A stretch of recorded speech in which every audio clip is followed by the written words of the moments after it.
La famille doit être, bon, on sait que le père est malheureusement mort de chagrin, enfin en tout cas qu'il s'est laissé aller, a repris des habitudes, bon malheureusement il avait tendance à boire énormément, et donc il avait plus envie de vivre en fait. Hein. Concrètement, il faut trouver des raisons de s'accrocher quand on a un meurtre pareil. Justement, c'est horrible. On va en parler. Qu'est-ce qui fait que la France justement s'enflamme pour cette affaire d'après vous? Elle s'enflamme, oui, je trouve un peu à retardement, honnêtement. J'ai trouvé, oui, bon, il y a eu Lola, elle s'enflamme en 2025. Il y a eu Lola, moi je trouve, je m'indigne. On a l'impression que malheureusement, les décès comme ça, passent et se succèdent. On a Philippine, on a Lola, on a Thomas, on a Matisse. Je sais pas, vous vous rendez pas compte, mais enfin, si vous vous rendez compte, vous êtes journaliste, mais j'ai l'impression qu'on a tous les 6 mois ou même tous les 3 mois. On a quelque chose de ce ordre-là. Prenez le cas de Philippine, Philippine dans la forêt et tout ça, elle a été aussi massacrée et voilà. Donc je veux pas, il y a pas de hiérarchie dans l'horreur, on est bien d'accord. Mais ce que je veux dire, c'est que oui, on a quand même l'impression qu'il y a comme une sorte de série. Je sais pas moi, dans les années 90, tout ça, j'ai pas l'impression qu'on avait tous les 3 mois des affaires comme ça, on retrouvait quelqu'un, voilà. Donc bon, je veux pas. Justement, comment on l'explique ça? L'impression qu'il y a une accélération. Justement, comment vous l'expliquez? Oh, mais après, si je l'explique, je vais pas faire de polémique, mais. Allez-y, on est là pour ça, on n'est pas là pour être politiquement correct. Le crime n'a pas d'identité, on est bien d'accord. Hein. Oui. Lola, je veux dire, Dalia Ben-Kiret aurait pu être bretonne, que j'aurais dit la même chose, elle pourrait être bretonne, enfin d'accord. Il se trouve quand on a mis en avant, par exemple, qu'elle était sous OQTF. Bon, obligation de quitter le territoire. Bon, certes, après un contrôle apparemment à l'aéroport d'Orly, bon voilà.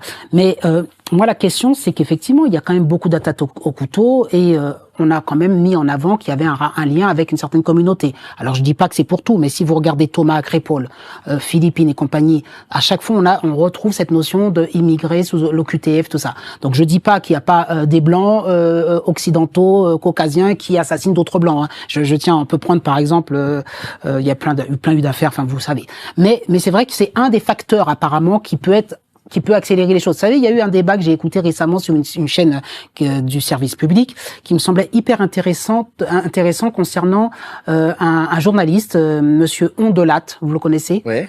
Qui disait, mais quelque chose qui me semblait hallucinant, il disait cela devant la mère de Lola. Imaginez la mère en deuil. Et il disait, eh bien, c'est bien la preuve que l'AME, l'aide médicale d'État, est indispensable parce que si on avait soigné cette pauvre Dalia Ben-Kiret, eh bien, si on avait accepté qu'elle bénéficie de l'AME, alors elle aurait pu, en tout cas pour des soins dits psychiatriques, eh bien, elle n'aurait pas fait ce passage à l'acte. C'est bien la preuve que ce que dit l'extrême droite est faux, à savoir que c'est pas le fait qu'elle était sous OQTF. Justement, vous qui êtes psychologue, ça me semble dingue. Est-ce que cette femme, si elle avait été soignée par, enfin, voilà, si cette femme avait eu le passage qu'a dit Monsieur Ondelat, est-ce qu'elle aurait assassiné ou pas? Alors moi déjà, j'étais indigné honnêtement. J'étais indigné. Non, Monsieur Ondelat se trompe, c'est parce qu'il ne sait pas que la psychiatrie depuis les années 70, elle est ouverte, les murs, on ne retient plus les schizophrènes. Supposons que madame eût été schizophrène, on ne retient plus les schizophrènes à l'intérieur des murs. Les gens imaginent que dès qu'on a un petit pet au casque, entre guillemets, on est derrière des murs. Non, l'hôpital psychiatrique vous fait ce qu'on appelle des soins en ambulatoire. Qu'est-ce que c'est? Ça veut dire que vous avez un psychiatre que vous voyez tous les 6 mois à peu près et qui s'assure que vous prenez bien le traitement qu'il vous a prescrit. Et le traitement que l'on prescrirait à madame, ça serait, si elle était schizophrène, ce qu'on appelle des antipsychotiques. Hein. Alors un antipsychotique, c'est un médicament sous une forme de sédation qui est censé apaiser les angoisses. Mais en aucun cas on peut s'assurer qu'on évite un passage à l'acte. On ne peut pas dire qu'une molécule va, supposons que madame ait encore une fois de la folie, qu'on éviterait que madame fasse un passage à l'acte en lui donnant un médicament. Donc déjà, monsieur Ondelat se trompe parce que ça ne garantit pas les soins psychiatriques que la personne ne fasse pas de passage à l'acte et la personne de toute façon n'aurait pas été enfermée dans des murs. Vous le savez très bien d'ailleurs, elle aurait été en liberté avec un médicament qu'elle n'aurait pas pris parce que beaucoup de personnes, si elles étaient psychotiques, ne prennent pas leur traitement. Donc ça aurait été un suivi en ambulatoire. Je vois le psychiatre de temps en temps. Il me dit oui, prenez-vous votre traitement. Je lui dis oui, et puis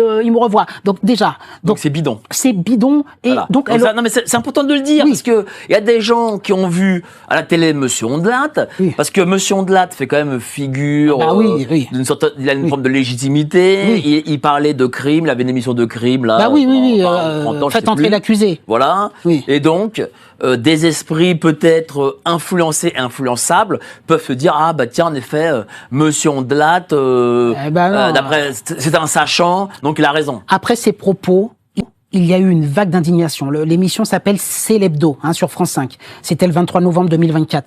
Il y a eu une vague d'indignation parce que vous imaginez, vous avez une mère qui est meurtrie par la disparition et de sa fille et de son ex-conjoint, et vous lui dites c'est bien la preuve que ce que dit l'extrême droite c'est pas vrai. Si elle avait bénéficié de l'AME, mais l'AME d'abord l'AME existe en France et ça n'aurait pas sauvé Lola.